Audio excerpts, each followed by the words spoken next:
इस वीडियो में हम जानेंगे कि आलस्य क्या है और किस प्रकार हम इसे त्याग सकते हैं।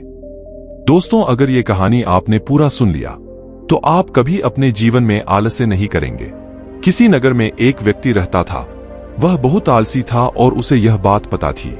एक दिन वह बुद्ध जी के पास आया और दुखी मन से बोला, बुद्ध जी, मैं बहुत आलसी हूं और अपने आलस्यपन कारण मुझसे कोई भी कार्य सही समय पर नहीं होता है और ना ही ठीक से कर पाता हूं। मेरे घर में सभी मुझसे परेशान हैं। कृपया बताइए मैं क्या करूं? बुद्ध जी मुस्कुराए और बोले, तुम्हें कैसे पता कि तुम आलसी हो और किस प्रकार का आलस्य है तुम्हें? व्यक्ति ने कहा, मुझे यह तो ठीक से नहीं पता कि आलस्य वाकई में क्या होता है, लेकिन यह जो भी है बहुत बुरा है। बुद्ध जी ने कहा, आलस्य एक मानसिक अवस्था होती है जो एक विचार है, भाव है जिसे इंसान अपने अंदर लाता है।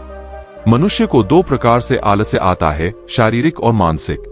शारीरिक आलस्य का कारण भोजन है।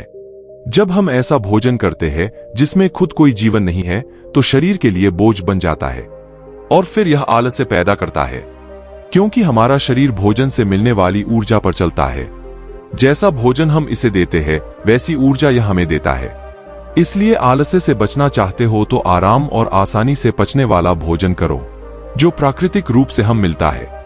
शारीरिक स्तर पर ही दूसरा कारण है सही से ना बैठना, सही से ना सोना और सही से ना चलना। बुद्ध जी ने आश्रम के भिक्षुओं की तरफ इशारा किया और कहा, देखो, इन भिक्षुओं को ध्यान से देखो। इनके चलने, बैठने और लेटने में संतुलन है।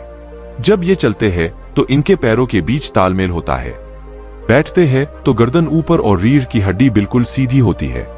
जब लेटते हैं तो शरीर बिल्कुल स्थिर और तनाव रहित होता है, जिससे वे आरामदायक और गहरी नींद लेते हैं। व्यक्ति बोला, क्या पर्याप्त नींद आवश्यक है?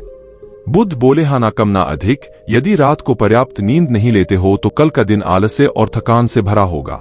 व्यक्ति ने कहा, आपने सच कहा, यह मैंने भी महसूस किया है। बुद्ध बोले, शारीरिक स्तर पर तीसरा कारण है सुबह जल्दी ना उठना। जल्दी तभी उठ पाओगे जब रात को सही समय पर सोगे। इन आश्रम के भिक्षुओं को देखो, इनके रात का सोने का समय निश्चित है, तभी यह सब जल्दी उठते हैं। हर एक भिक्षु का अनुशासन होता है और वही इनके जीवन में संतुलन लाता है। इंसान अनुशासन को एक बंधन समझता है, लेकिन यह सच नहीं है।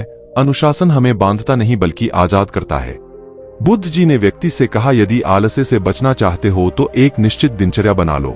व्यक्ति बोला, लेकिन शुरुआत कहां से करें? चलने से, बैठने से, लेटने से या सुबह जल्दी उठने से?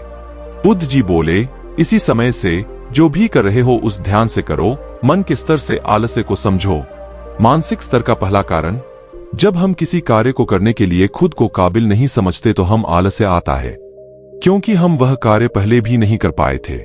हम मन को यह नहीं समझाते कि पहले और अभी के कार्य में बहुत फर्क है। साथ ही मानसिक तौर पर हम वह नहीं है जो पहले थे। तब से लेकर अब तक हमने बहुत कुछ सीखा है। मानसिक आलस्य से बचना है तो खुद पर विश्वास करना सीखो। मानसिक स्तर पर दूसरा कारण है आलसी और छोटी सोच वाले व्यक्तियों के साथ रहना। कई बार देखा गया है कि हम आलसी नहीं होते, लेकिन ऐसी लोगों के साथ रहने से हम भी वैसी ही हो जाते हैं। वह व्यक्ति बोला, आप सही कह रहे हैं, यह भी मैंने महसूस किया है। बुद्ध बोले, मानसिक स्तर का तीसरा कारण है काम को टालना। मानसिक तनाव का सबसे बड़ा कारण है हमें पता नहीं चलता, लेकिन धीरे धीरे यह आदत हमारे अंदर घर कर जाती है और जिंदगी खराब कर सकती है। इसलिए जो कार्य आज कर सकते हैं उसे आज ही करो, कल नहीं। बुद्ध ने कहा, मानसिक आलस्य का चौथा कारण है लक्ष्य स्पष्ट ना होना। मान लो तुम एक रेगिस्तान में फंसे हो और तुम्हें प्यास लगी है, तो क्या करोगे? वह व्यक्ति बोला, मैं पानी ढूंढने के लिए आसपास किसी गांव की तलाश करूंगा। बुद्ध बोले, यदि गांव नहीं मिला तो क्या करोगे? वह व्यक्ति बोला, तो भी मैं ढूंढने का प्रयास करूंगा, क्योंकि मेरे पास और कोई विकल्प नहीं। बुद्ध बोले, जब किसी के पास स्पष्ट लक्ष्य ना होना है, यदि सुबह उठकर व्यायाम नहीं कर पा रहे हो तो तुम्हारी नजर स्पष्ट नहीं है कि तुम्हें व्यायाम क्यों करना है।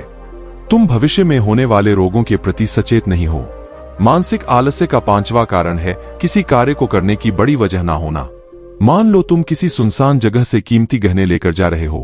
तुम थक गए हो और बैठना चाहते हो। यह सोचकर तुम पेड़ के नीचे बैठ जाते हो। तुम देखते हो कि सामने से कोई डाकू आ रहा है, तो क्या ऐसे में भी तुम्हारा आलस्य तुम्हें भागने से रोकेगा? नहीं, तुम्हारा आलस्य सिर्फ उन्हीं कार्यों को करने से रोकता जिन्हें करने की बड़ी वजह नहीं होती है। बुद्ध ने कहा, मेरी बात ध्यान से सुनो, जहां स्पष्टता है और कार्य करने की बड़ी वजह, वहां आलस्य हो ही नहीं सकता। वह व्यक्ति गौतम बुद्ध से बोला, मुझे आलस्य का सारा खेल समझ आ गया। दोस्तों, अगर ये कहानी आपको अच्छी लगी तो वीडियो को लाइक जरूर करें और इसी तरह की मोटिवेशनल वीडियो देखने के लिए हमारे चैनल को सब्सक्राइब करें। तब तक हम आपसे मिलते हैं ऐसी ही प्रेरणादायक कहानी के साथ अगले दिन।